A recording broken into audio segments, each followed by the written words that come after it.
Сәлеметсіздер ме балалар? Бүгін біз қазақ тіл сабағынан 37-ші сабақ сөйлемнің бірыңғай мүшелерімен танысатын боламыз. Бүгінгі сабақта сөйлемнің бірыңғай мүшелерін табуды үйренеміз. 22-ші жаттығу сөйлемдерді оқы, қарамен жазылған сөздерге назар аудар, оларды санамалап оқы. Бұл сөздер қандай сұрақтарға жауап береді? Біз Абайдың қара сөздерін, өлеңдерін оқимыз. Айша, Жанар, Сәуле үшеуі дос, жел дүрілдейді, ысқырады. Ләйлә үйге барсын, тынықсын. Бірінші сөйлемде қарамен берілген сөздер, қара сөздерін, өлеңдерін. Бұлар екеуі бірдей сұраққа жауап береді, яғни нені деген сұраққа жауап береді. Қара сөздерін, өлеңдерін оқимыз, яғни бұл жерде баяндаушымен байланысып тұр. Екінші сөйлемде қарамен берілген сөздер, Айша, Жанар, Сәуле, бұлар бірдей сұраққа, кімдер деген сұраққа жауап береді.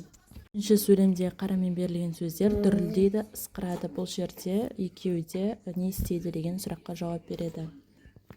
Төртінші сөйлемде қарамен берілген сөздер, барсын, тынықсын, бұлар не істесін деген сұраққа жауап береді. 23-ші жаттығу сөйлемдерді оқы, сызбаларға қарап бірдей сұраққа жауап беретін сөздер, сөйлемде бір ғана мүшесінің қызметін атқаратын байқа. Бірінші, Қастек Мұзафар ескен балаларға арнап бірнеше кітап жазды. Бұл жерде бірыңғай мүшелер Қастек, Мұзафар, ескен. Бұл жерде бастауыштың қызметін атқарып тұр, яғни кімдер деген сұраққа жауап беріп тұр. Екінші сөйлемде ол сенен оқысын, үйренсін. Бұл жердегі бірыңғай мүшелер оқысын, үйренсін, баяндауыштың қызметін атқарады. Сөйлемде не істесін деген сұраққа жауап береді. Екінші сөйлемдегі бірыңғай мүшелер табиғатты, ауаны, қоршаған ортаны. Бұл жерде нені деген сұраққа жауап береді және сөйлемде тоқтауыштың қызметін атқарады. Енді осы үш сөйлемді көшіріп жазамыз.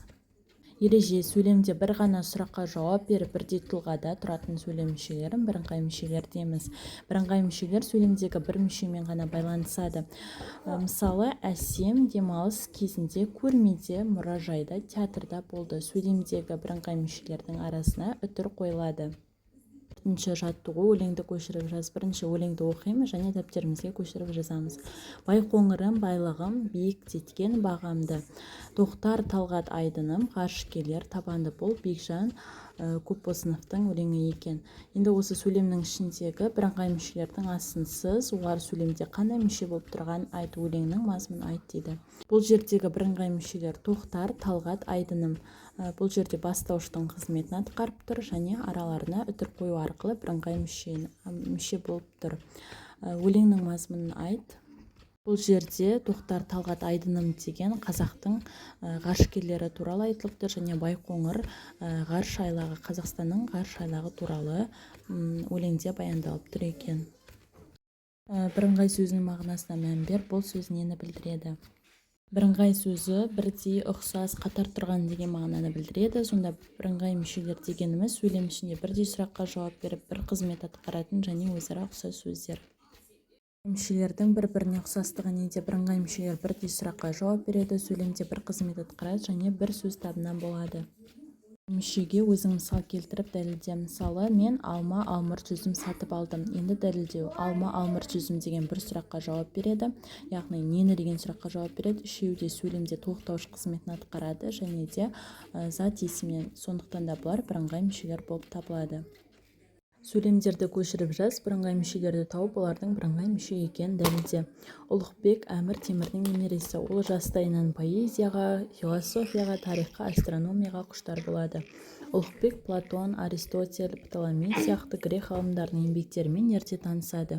Орта Азияның ұлы ғұламалары Әл-Фараби, Әл-Бируни, Ибн Сина еңбектерін жете меңгереді. Бұл Шығыстың ұлылары кітабынан алынған және астында дәлелдеу үлгісі бар. Сол бойынша осы мәтіннен бірыңғай мүшелерді тауып, оларды дәлелдейтін боламыз. Ол жастайынан поэзияға, философияға, тарихқа, астрономияға құштар болады деген сөйлемдегі поэзияға, философияға, тарихқа, астрономияға сөздері бірыңғай мүше. Өйткені бұлар неге деген бір ғана сұраққа жауап береді. Бәрі де құштар болады деген баяндаушқа қатысты болып тұр. Ұлықбек, Платон, Аристотель, Птолемей сияқты грек ғалымдарының еңбектерімен ерте танысады деген сөйлемдегі Ұлықбек, Платон, Аристотель, Птолемей сөздері бірыңғай мүше. Өйткені бұлар Кімдер? Деген бәрі ғана сұраққа жауап береді, бәрі де танысады деген. Баяндаушқа қатысты болып тұр. Орта Азияның ұлы ғалымдары Әл-Фараби, Әл-Бируни, Ибн Сина еңбектерін жете меңгереді деген сөйлемдегі Әл-Фараби, Әл-Бируни, Ибн Сина сөздері бірыңғай мүше. Өйткені бұлар кімдердің? Деген бір сұраққа жауап береді. Бәрі де жете меңгереді, баяндаушымен байланысып тұр. Осымен балалар, бүгінгі сабағымыз аяқталды. Келесі сабақты көру үшін каналыма тіркеліп, лайк басып, пікір жазуды ұмытпа.